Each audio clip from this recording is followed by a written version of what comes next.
Yeah. Yeah. Yeah. Yeah. Huh.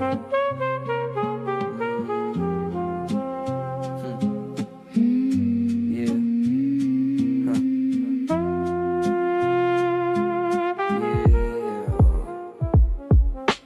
Paano ba sisimulan? Paano aayusin? Paano gagawin? Paano banggitin? Paano unawain? Di ko na alam. Paano ba diskubrihin? Pangarap na gustong gusto na sungkitin. Palaisipan, paano ko aabutin? Sa iba ang sulat ko'y hirap paintindihin. Pero sa mga utak na malawak ang musika na nilikha ko'y kapansin-pansin. Kung sakaling matupad na rin ang pangarap na pinaghirapang buuin, maaari ba sabayan mo ako? Halina't atin tong awitin, sapagkat nilikha ko to para sa atin. Din pinalipin ng katang-isip, para bang ako'y namumuhay sa isang panaginip. Tanging musika ang sumagip ng mga panahon ng mundo ko ay sumikip. Nakadanas ng sakit pero di na para pa ipagdrama at ikwento sa iba. May panahon talaga na dapat kaya mo na mag-isa. Kahit halo-halo ang nadarama, manalig sa taas, yun ang tangi mong alas. Isipin lang na di pa dito ang wakas,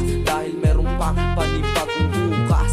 Pilitin, huwag tumakas dito sa mundo na kahit minsan utak ay gulong-gulo. Gamitin ang talento mong sa'yo nagbibigay lakas, damang-dama kita. Dahil miski pa ako danas na danas, sinubukan ng mundong marahas, pero nanatili na kalmado kahit nasa oras ng depeligro. Binig ka sa mga salita na walang palyado, di ito planado, pero kita mo naman lahat-lahat ay tila detalyado. Kahit na iba-iba ang dialekto, natutugma pa din at napupunto.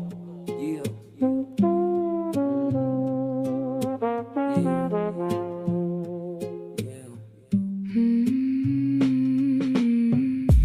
Kahit na iba-iba ang dialekto, natutugma pa din at napupunto. Totoo nilalabas ng dilang inabuso, para lumikha ng musikang pasok sa pandinig ng mga tao kinahiligan. Di na nga siguro magbabago, sana maabot ang sinasabi ko't pinupunto. Ang dami pang gustong sabihin ng kaluluwang ganado, subalit ay sa susunod na lang siguro.